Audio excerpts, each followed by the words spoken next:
નમસ્કાર વિદ્યાર્થી મિત્રો, આજે આપણે ધોરણ 10 પ્રકરણ 10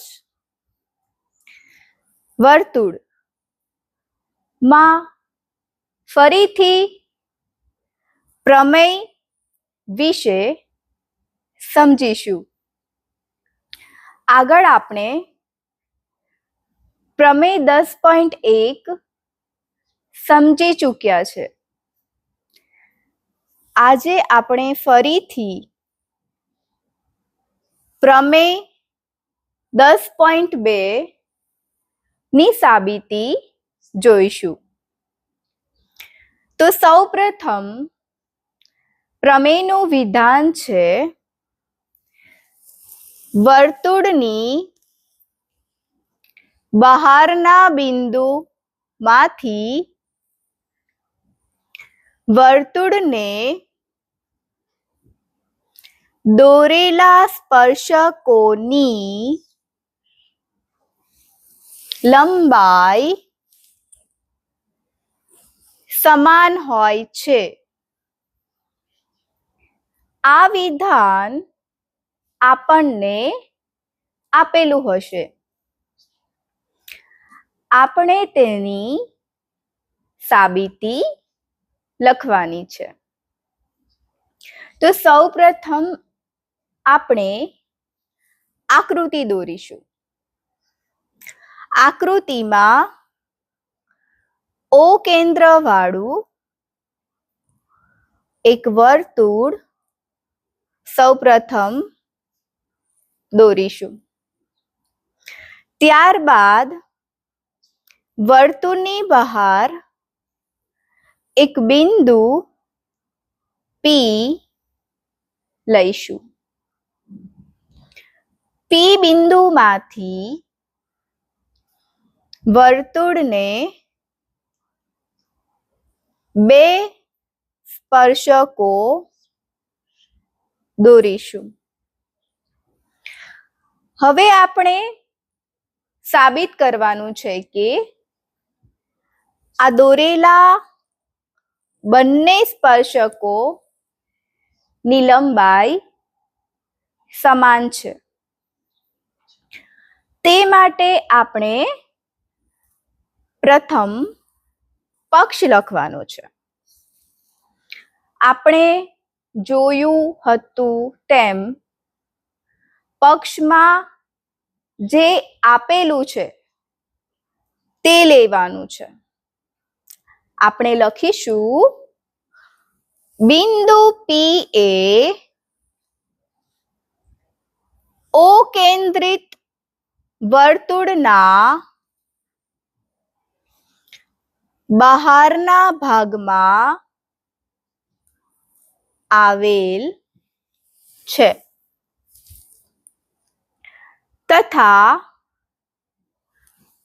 પીક્યુ અને પીઆર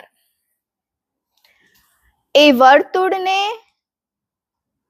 ક્યુ અને આર માં સ્પર્શતા સ્પર્શકો છે. એટલે કે જેમ આપણે આકૃતિ દોરી તે જ વસ્તુ શબ્દમાં લખવાની છે.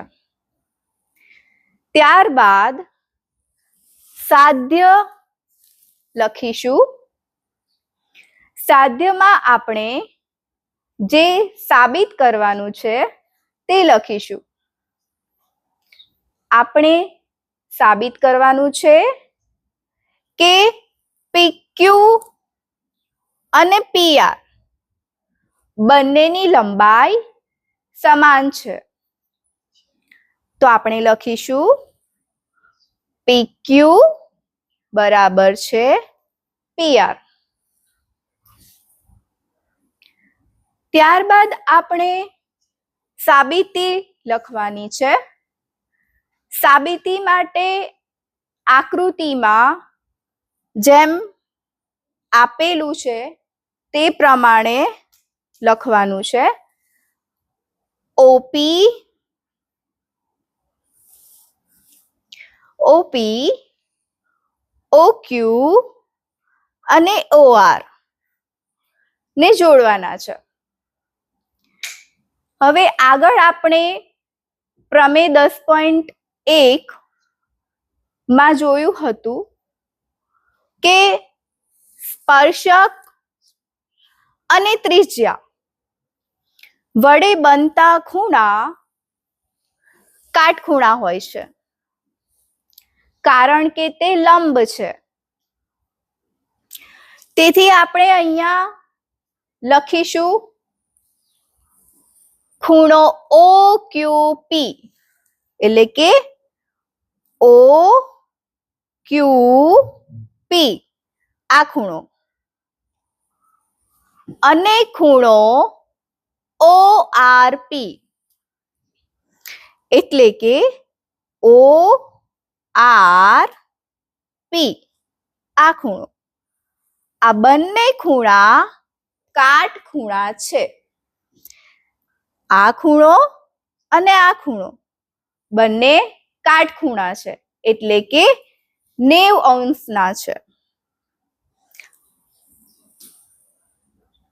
હવે કાટકોણ ત્રિકોણો OQP અને ORP માં OQP અને ORP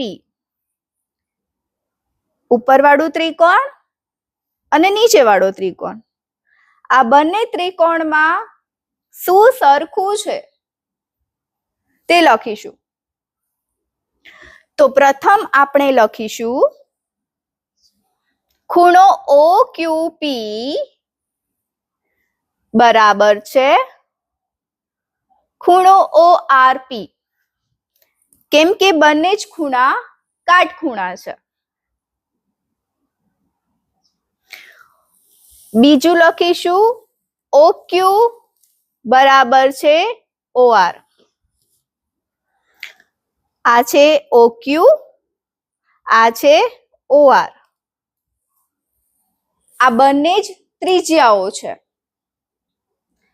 વર્તુળની બધી જ ત્રિજ્યાઓ સમાન હોય છે, એટલે અહીંયા OQ અને OR બંને બરાબર થશે. તે જ રીતે OP બરાબર છે OP. આ છે OP. બીજી વાર પણ આપણે OP જ લીધું છે, કારણ કે આ OP બાજુ એ ઉપરવાળા ત્રિકોણની પણ બાજુ છે, અને નીચે જે ત્રિકોણ છે ORP તેમાં પણ OP બાજુ છે, એટલે OP બરાબર OP થશે, જેને આપણે સામાન્ય બાજુ કહી શકીએ. હવે એકરૂપતાની કાકબા શરત મુજબ, કાકબા શરત એટલે કે કાટખૂણો, કર્ણ અને કોઈ પણ એક બાજુ,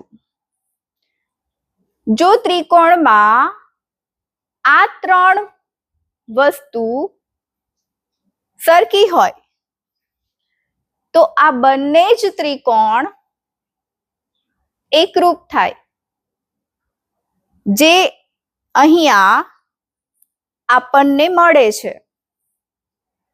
એટલા માટે આપણે કહી શકીએ કે ત્રિકોણ OQP એકરૂપ છે ત્રિકોણ ORP. OQP એકરૂપ છે ORP. એટલા માટે આપણે કહી શકીએ કે PQ બરાબર છે PR. કેમ? કારણ કે જો બંને ત્રિકોણ એકરૂપ છે તો તેની બધી જ બાજુઓ પણ એકરૂપ થશે. તો આપણે સાબિત કરી દીધું છે કે PQ બરાબર છે PR, જે આ ત્રિકોણ આ વર્તુળમાં સ્પર્શકો છે. Thank you.